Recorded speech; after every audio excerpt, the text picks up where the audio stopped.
Hey, what's up, everybody? Hope you guys are doing good today. It is your girl JoJo, and I'm here with a review for Married at First Sight season 14. I think this is episode 14. This review should be fairly quick. We got the couples coming on together. They're going to be going on their obligatory trip that they always go on.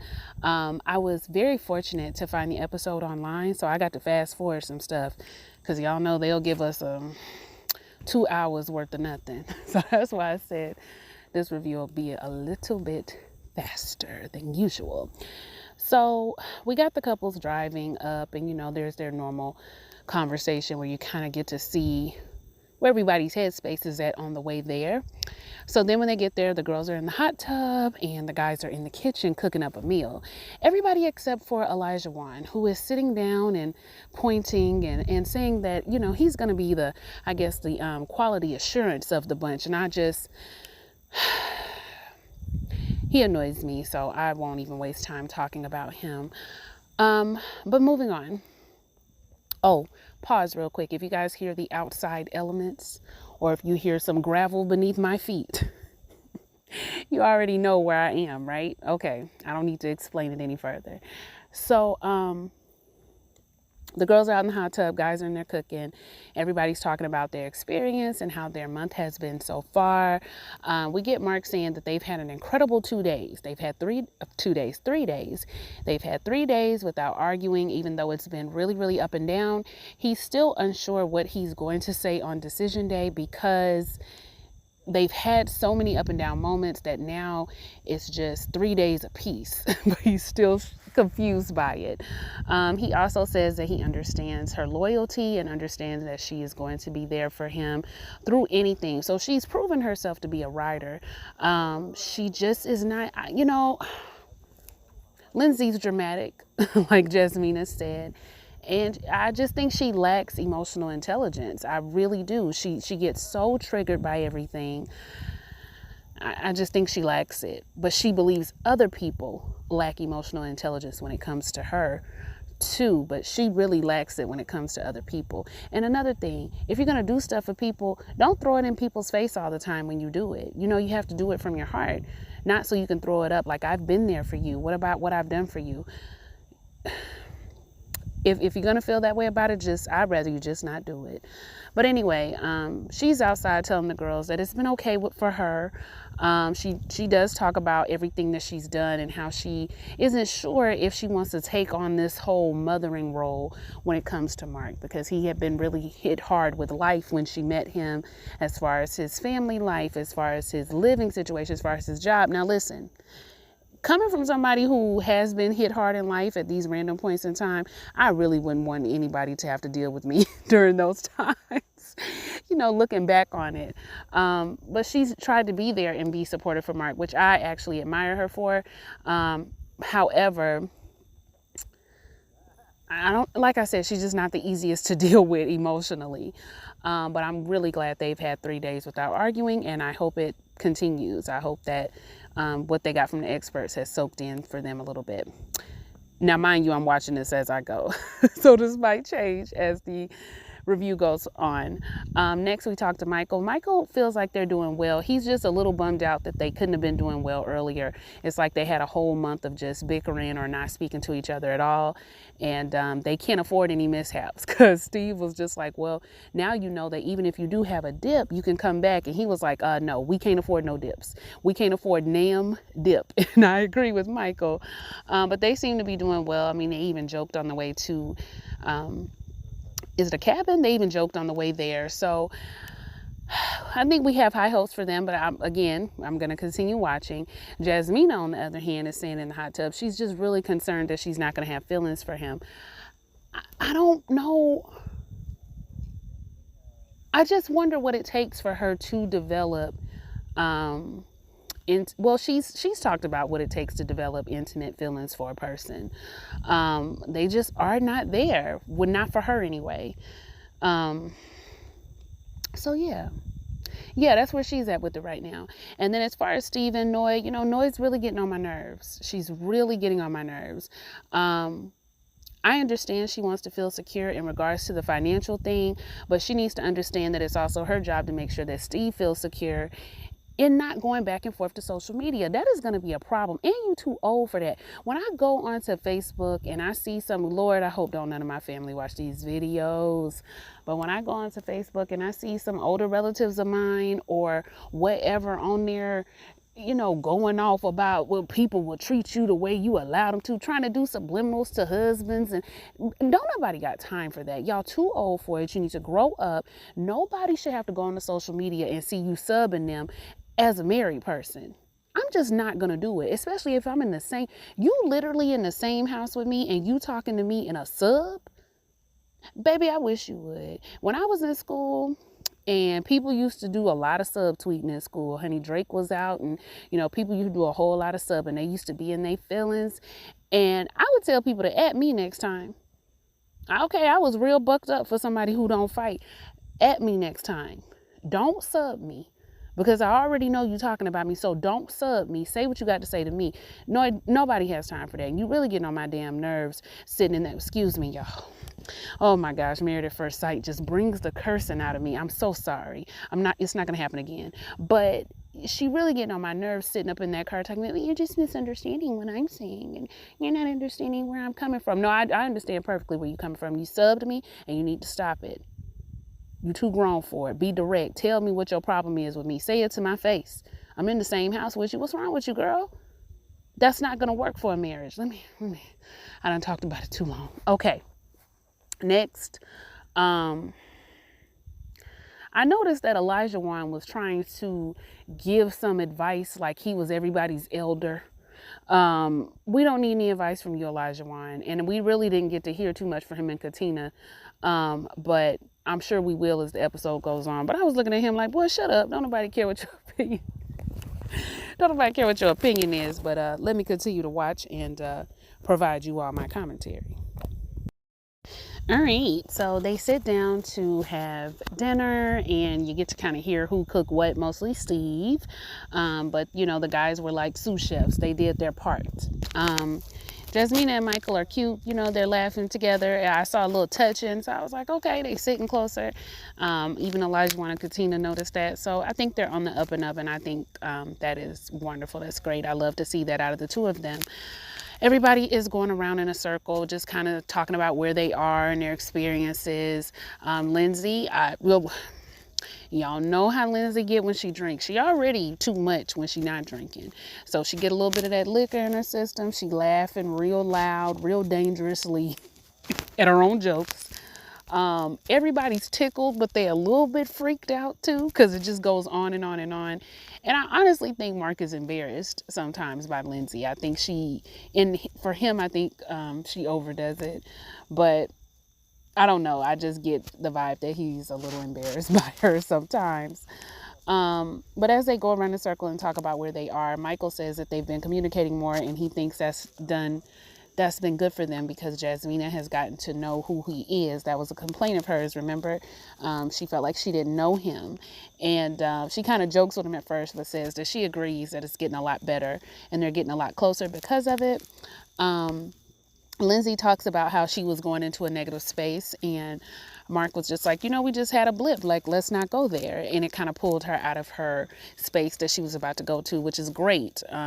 I think that's one of the benefits of their relationship is that Mark is a lot more positive than Lindsay is and can bring her out of that whole pessimistic vibe that she sometimes finds herself going to. I can relate to that. I go to that a lot. And it's because I'm I'm not really much of a dreamer. I'm more of an analytical, logical, this is what it is type thinker. But it's nice to have somebody who can bring you out of that every now and then. But we're going to get real from time to time. Now, you ain't always going to take me there. Sometimes it just is what it is. But it's nice to have somebody that can take you to another place. And Elijah Wan and Katina feels like they're doing well. Elijah Wan says he has to give the credit to Katina. She's really stepped it up. She's really been holding it down. And he says that he's not used to not being the leader in a relationship. It's interesting that he said that because he's also said that he hasn't really been in a real relationship, because he was getting around. But He's not used to not taking the lead. He's in more of a partnership now, and that's something that he didn't expect that he would be in. They're partners, which I think is great. You know, I always say that some relationships work where one person takes the lead on everything. Some relationships work where the woman is more of the head, you know, the HBIC in the relationship. And I've seen relationships work as a true partnership, and I think that works as well. That's probably more I think that's probably more where I would land, I think. Yeah, I think I would land more in that space. But when it comes to some stuff, I do want you to you can take over most, because some stuff child, don't bother me with it. It's just going to stress me out. But this partnership is working a little bit better for them. So I was like, okay, I see you, Elijah Wan. I still got my cat eye on you, though. Honey, you ain't left my eye. You have not left my eye. But the energy at the table was good, and I like that they were kind of like playing off of, even though Lindsay was being a little obnoxious, they kind of was just like rolling with it, and I was glad. That made things a lot easier. Steve asks, does Noi want him to bring up the whole social media thing? Noi says no. She's clearly uncomfortable. Then she says she feels like she was, what is the word that she said? Oh, I cannot remember, but she basically felt like she was being like exposed, or like Steve was trying to put her information out there, put her business out. She felt ambushed, she said. So when they go to bed tonight, she's kind of, you can tell she about to try the whole, I'm going to be mad at you, don't you even reach over here and touch me type of thing. But Steve is a little bit more mature than Noi, and he ends up telling her, listen, I don't like to go to bed angry. I understand you didn't want to talk about it at the table, but at least we did talk about it. You know, we talked about it on the way here. We've talked about it before. We just haven't come to a resolve on it. And this is a retreat. I would like for us to at least get back on the same page. I don't want to go to bed mad at you, so can you come over here for a minute? Noi tried to act like she didn't want to lay on that boy. Go over there and lay on that boy. Anybody got time? Child, what is wrong with you? So she go over there. She kind of lay down. She got her arms folded. Baby, I would have pinched her. Steve, you should have pinched her a little bit, but she would have started crying.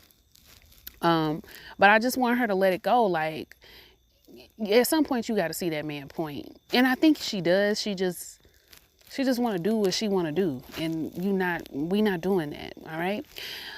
Michael and Jasmina get ready to go to bed, and he got some candles lit. I said, see, that's what I'm talking about right here. This is what I need in my life. Jasmina, you got one more time to mess it up, and I'm on my way over there, okay? Actually, both of them have had their share of mess ups, because I ain't forgot that even though it wasn't shown on camera, that, you know, Michael did admit that he blew up on her at that honeymoon. But what else, y'all? What else happened in this scene? Yeah, I think I covered the bases. So that's what's going on. Now let's move on to them getting to some of the day events.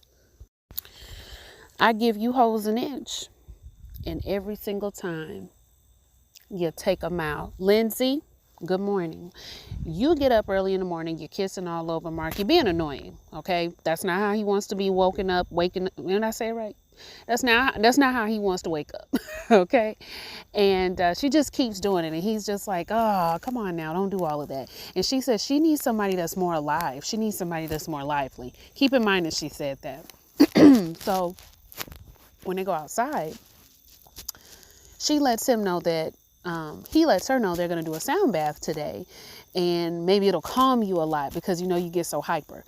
That is what he said, and he said it in the tone that I said it in. He actually said it a little kinder because my voice is a little harsh. And do you know, Lindsay was like, that's very rude. It's very rude. I don't appreciate that. It's very rude. So he tried to move on to asking her how the coffee was. She doesn't want to talk. She doesn't want to have a conversation. The producer's asking her what's wrong. Why do you get to say that you need somebody that's more alive in the mornings? Not taking naps, not the first one to go to bed, the last one to wake up. But when somebody turns around and say, we're going to take a sound bath today, it might make you a little less hyper. You think that's rude. You think he's taking jabs at you. Everything all of a sudden becomes about you and how you feel and listen, I can be sensitive too. And I think that's why when I watch her, I might be a little bit triggered. But it's just like, A comment shouldn't throw you off like that, especially when it was not mean. It was no meaner than what you said in the room. He could have took that offensively. Like, oh, you want somebody that's more lively? Well, go find them. Do that. Do that for yourself if you want somebody that's more lively. I want somebody that's less annoying, but here we are. Here we are. I hope y'all can't hear that wind. You already know my situation. But yeah, so Lindsay, she gets up, she storms off, and Mark was just like, I don't care that she got in a bad mood. I don't care if she got an attitude. If she want to be in a funk, she can be in a funk. Mark does not care. So we'll get back to them. Then Michael and Jasmina are talking about their day. They're going to see a medium. Now, Michael say he ain't never done nothing like that before. I said, Lord, y'all know how my folk get. Black people, y'all know how we get about some mediums and talking about dead people. Dead people are dead. You know, we do not play about that. We get to pulling out our King James version of the Bible and our anointing oil, which that anointing oil is quite well. You know what? Let me not upset my church folk today. I'm not gonna go there. But all I'm gonna say is we real quick to pull out them oils. Where that come from? where we get that from? Let's trace some things back, but I'm not gonna do it with y'all today. I promise you I'm not, because I grew up in church too, so I get it, I understand. But Michael just like, he open to it, and he's gonna take what resonates and he gonna leave what doesn't, and that's pretty much how you got to do a lot of the things of that nature. Y'all about to hear some noise, okay, real quick, because I'm outside. Hold on.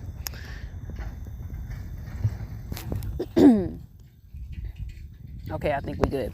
But Michael's just like, he gonna take what works for him and he gonna leave the other. And that's how you gotta go into mediumship, tarot readings, psychics, anything like that. You know, you take what you need.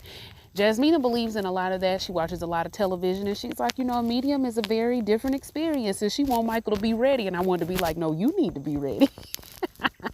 Jasmina. But yeah, they have a pretty smooth conversation for their morning. Then we move to Elijahwan and Katina's date. They're going to go out to pet some animals. Elijahwan loves animals, and since the horse riding was a disaster, Katina's gonna give it another shot with the lima, emus, camels, goats, whatever they were.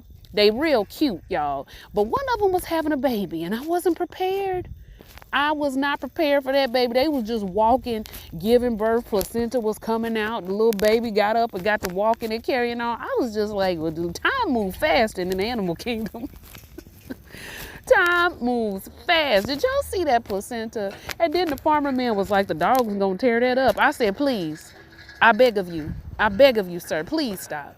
But Katina leads Hershey around. You know, she's a emuk. Is it an emuk? I ain't got time, y'all. Anyway, she's leading it around, but she's a little nervous. And then she's kind of running with it. She letting the animal run her, and she not really running the animal. But then they go sit down for a picnic. And Elijahwan, see, you and Lindsay, like I said, I give you hoes an inch and you always take a mile. I just gave you credit. I just gave her credit in just my last conversation, the last scene. We get out here, and although I understand where... Y'all, don't get me wrong. I understand where Elijahwan is coming from with a lot of the things he said. He's like I worked hard, now it's time for me to play hard type of person, right? I did the work. I put in the work for my career. I paid off my house, and he's having an issue with the fact that Katina wants children in 2 years, but she also graduates in 2 years. See, you played around, you had your fun, and there's nothing wrong with that, but it is something wrong with it for you. You keep bringing it up, so it lets me know that you do actually have an issue with it. You would have rather her have done what you did. You would have rather her played it out like you played it out. But I'm gonna tell you this. Personally, I feel like if women are going to have any type of fun in life, I'm not saying that you should put your business on hold or your career on hold. You should probably try to find a balance between the two if that's something you want to do. But I will say, if women are going to travel and want to do like a lot of that frolicking, and you want to do it while you're single, you do have to actually do that younger. Okay, it's kind of the reverse for us. Okay, you want to get that out the way when you are a little bit younger. If not, your kids can put you on hold. Not saying this is in every case, but raising your children can put you on hold to the point where you can't travel like, you would have been able to do as a single person. Okay.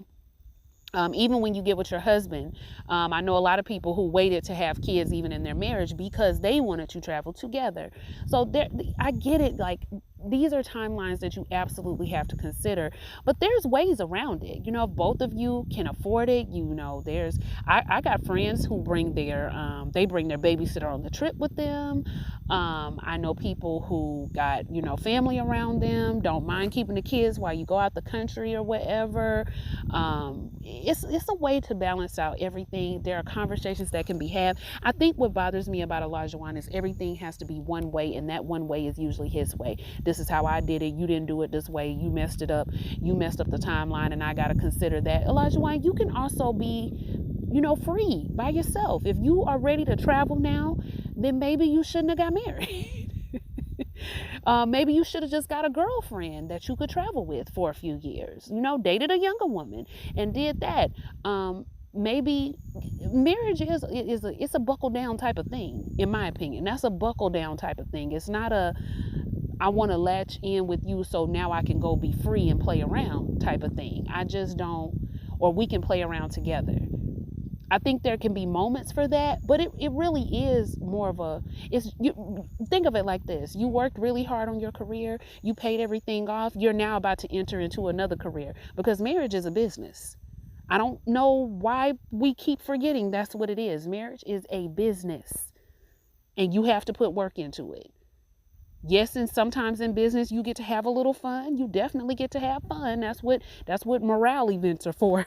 Shout out to the military. You definitely get to have fun, but marriage is very much a business, Olajuwon. So the same work you put into your career, guess what? You about to have to put some of it into your marriage as well. So you saying stuff like, because you are on a different timeline, and you want to have kids in 2 years, and I don't want that to fall on me because I already did everything I was supposed to do. What does that mean? You don't want the child rearing to fall on you? Like, what are we really talking about here? I'm confused.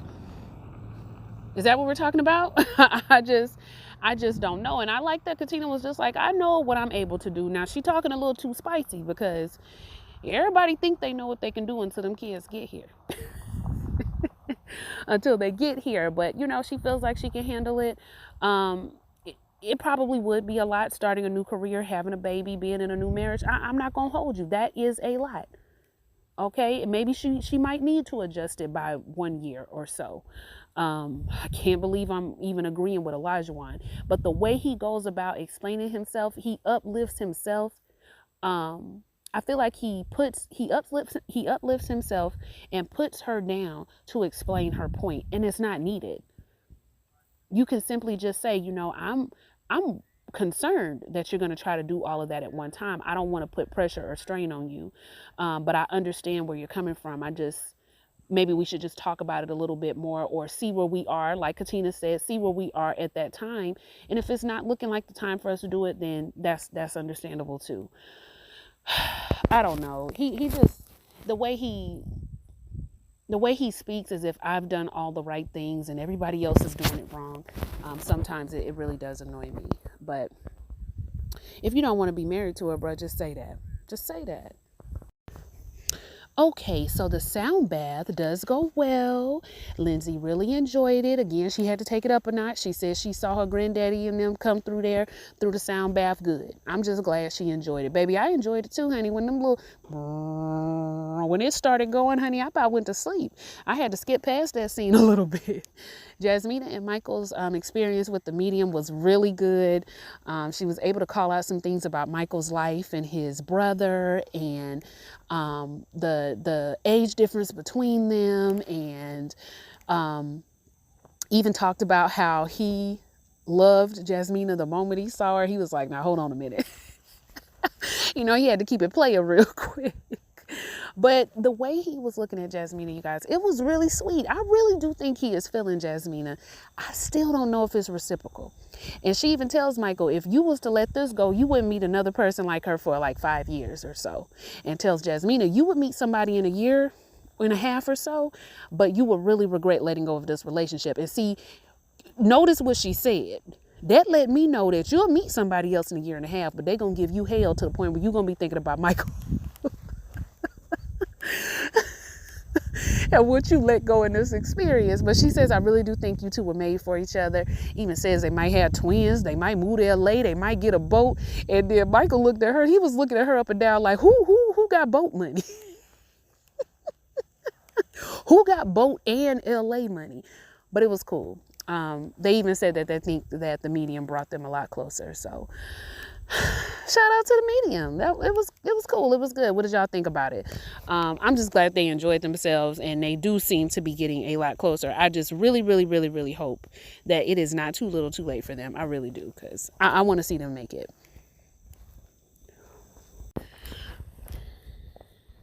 There will be more cuss words. This is the end of the review, but there will be more cuss words. I'm just maybe one more. I'm gonna try to narrow it down to one.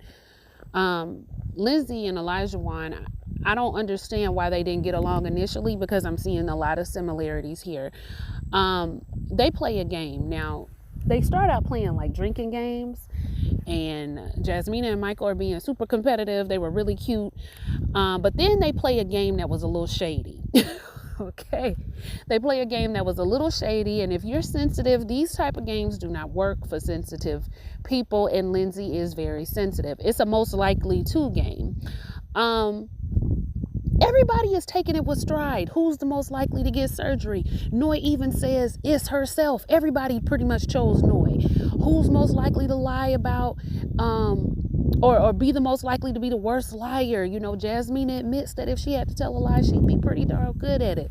You know, it's a lot of who's most likely to. This is where it starts to get shady.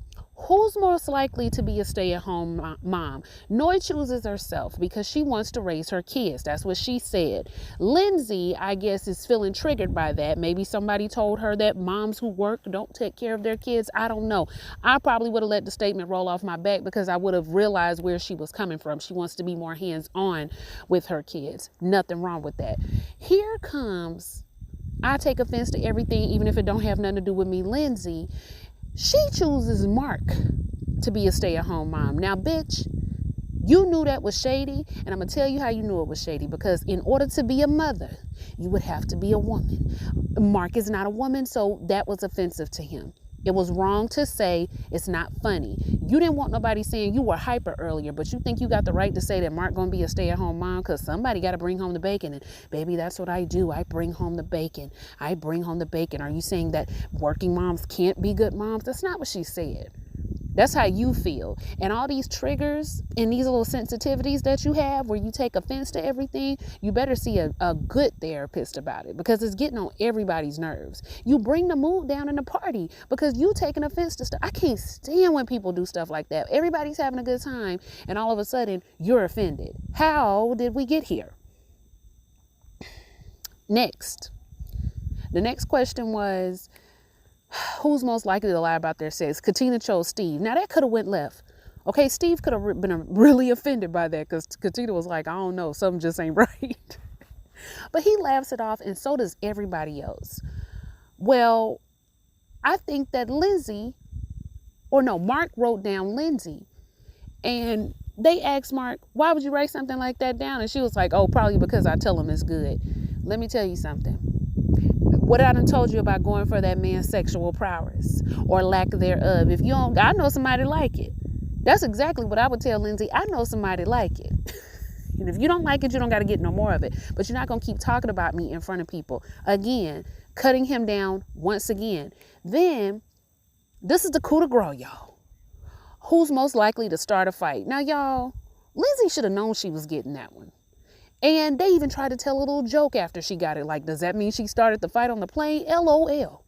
All right, we trying to make it lighthearted. Do you know that not only did she get offended, but she got this old I have a dream speech that she want to say to everybody after the fact. You know, I've got God in my heart and I've got light, and that's why I'm going to the top, and I don't give a F what any of y'all think. And we don't give a F what you think either, with this one shoulder shirt on that is stuck in the early 2000s. Why does she have that on? It's ugly. But I was just like, Lindsay really done fell and bumped her head. If I would see Jasmina a different type of person, she would have got cussed out. I would have been like, what you talking about? First of all, you need to quit taking offense to everything. That's why your husband don't like you. I would have went dirty with mine. I don't really got time for those kind of talks. You got one time to try to cross me. Because I don't play them kind of games. You want to get sensitive? I'll get sensitive too. Let's go. You ain't finna out sensitive me. And I would have started crying. I would have been like, you don't know how to play the game. But anyway, she wants to leave now. She's tired of everything. She tries to have a conversation with Mark. Mark's talking to production apparently. So now she offended by that. I'm done with you. And Mark was like, okay, good. So when Mark talks to Michael, we find out that she wanted to sit by the fire, but she got upset that he used some of her kerosene and he crossing boundaries. Kerosene boundaries is what he crossing. That's where you draw the line.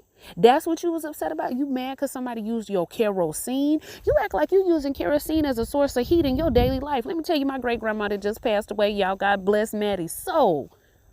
Used a kerosene heater 365 days a year. I walked in there one Christmas.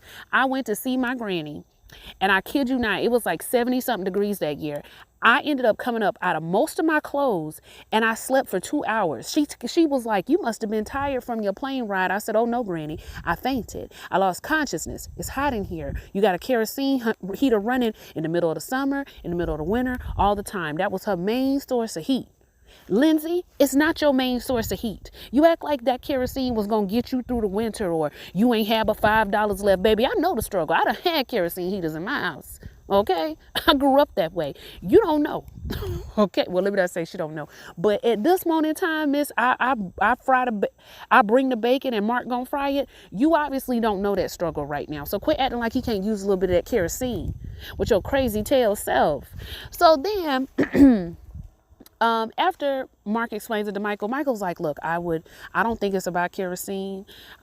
I just think you should go to her and try. Listen, Michael, everything you saying, baby, I appreciate it. And it will work for a person with rationale and good sense. It's not going to work for Lindsay. I'm going to tell you how I know it's not going to work. Do you know when Mark got in bed that this hooker hoe, as my mama would say, started crying?